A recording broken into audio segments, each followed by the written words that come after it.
بسم اللہ الرحمن الرحیم۔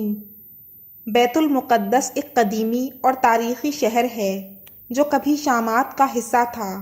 یہ شہر یہودی، عیسائی اور مسلمان کے لیے خاص اہمیت کا حامل ہے۔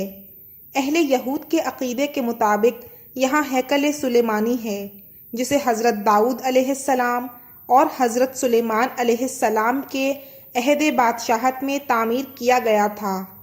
عیسائیوں کے لیے یہ اس لیے متبرک ہے چونکہ اسی سرزمین پر حضرت عیسیٰ علیہ السلام کی زندگی بسر ہوئی، جبکہ بیت المقدس مسلمانوں کے لیے اس لیے اہم ہے کہ ہجرت کے بعد 16 سے 17 ماہ تک مسلمان بیت المقدس یعنی مسجد اقصیٰ کی جانب رخ کر کے ہی نماز ادا کرتے تھے۔ پھر تحویل قبلہ کا حکم آنے کے بعد مسلمانوں کا قبلہ خانہ کعبہ ہو گیا۔ مسجد اقصیٰ، خانہ کعبہ اور مسجد نبوی کے بعد تیسرا مقدس ترین مقام ہے۔ مقامی مسلمان اسے المسجد الاقصیٰ یا حرم قدسی شریف کہتے ہیں۔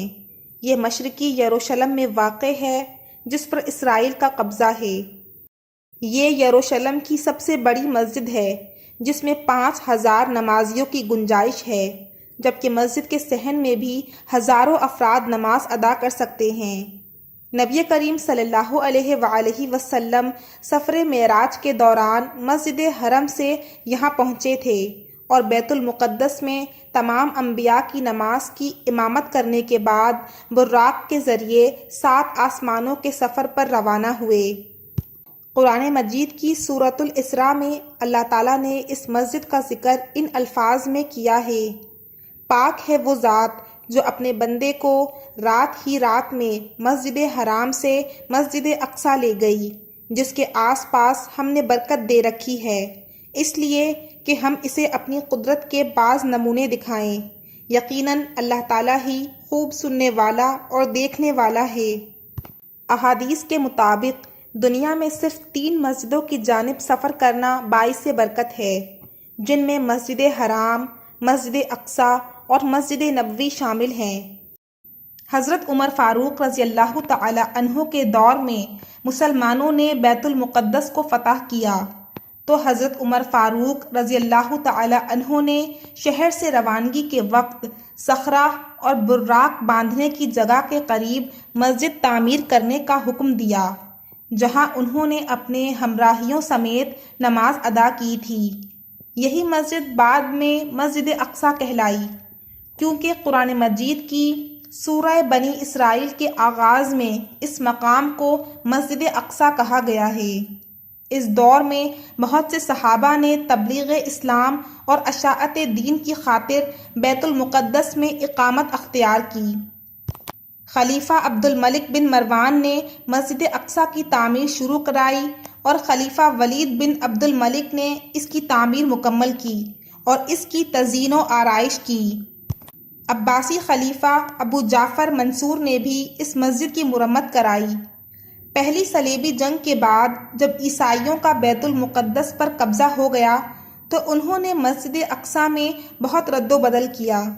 انہوں نے مسجد میں رہنے کے لیے کئی کمرے بنا لیے اور اس کا نام معبد سلیمان رکھا، نیز متعدد دیگر عمارتوں کا اضافہ کیا جو بطور جائے ضرورت اور اناج کی کوٹھیوں کے استعمال ہوتی تھیں۔ انہوں نے مسجد کے اندر اور مسجد کے ساتھ ساتھ گرجا بھی بنا لیا۔ سلطان صلاح الدین ایوبی نے 1187 میں بیت المقدس کی فتح کے بعد مسجد اقصیٰ کو عیسائیوں کے تمام نشانات سے پاک کیا اور محراب اور مسجد کو دوبارہ تعمیر کیا۔ سلطان صلاح الدین ایوبی نے بیت المقدس کی آزادی کے لیے تقریباً 16 جنگیں لڑیں۔ اسلام اور ملت اسلامیہ کے خلاف یہودیوں کی دشمنی تاریخ کا ایک مستقل باب ہے۔ یہود مدینہ نے عہد رسالت مآب صلی اللہ علیہ وآلہ وسلم میں جو شورشیں اور سازشیں کیں، ان سے تاریخ اسلام کا ہر طالب علم آگاہ ہے۔ گزشتہ 14 صدیوں سے یہود نے مسلمانوں کے خلاف بالخصوص اور دیگر انسانیت کے خلاف بالعموم معادانہ رویہ اپنا رکھا ہے۔ 20ویں صدی کے حادثات و سانحات میں سب سے بڑا سانحہ مسئلہ فلسطین ہے۔ یہود و نصارہ نے یہ مسئلہ پیدا کر کے گویا مسلمانوں کے دل میں خنجر گھونپ رکھا ہے۔ 1948 میں اسرائیل کے قیام کے بعد یورپ سے آئے ہوئے غاصب یہودیوں نے ہزاروں سال سے فلسطین میں آباد فلسطینیوں کو ان کی زمینوں اور جائیدادوں سے بے دخل کر کے انہیں کیمپوں میں نہایت ابتر حالت میں زندگی بسر کرنے پر مجبور کر دیا ہے۔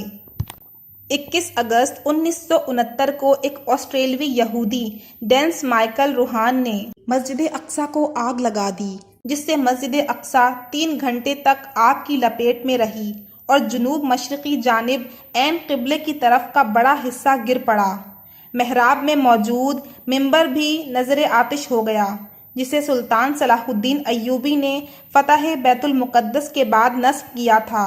دراصل یہودی اس مسجد کو ہیکل سلیمانی کی جگہ تعمیر کردہ عبادت گاہ سمجھتے ہیں اور اسے گرا کر دوبارہ ہیکل سلیمانی تعمیر کرنا چاہتے ہیں، حالانکہ وہ کبھی بھی بذریعہ دلیل اس کو ثابت نہیں کر سکے کہ ہیکل سلیمانی یہی تعمیر تھا۔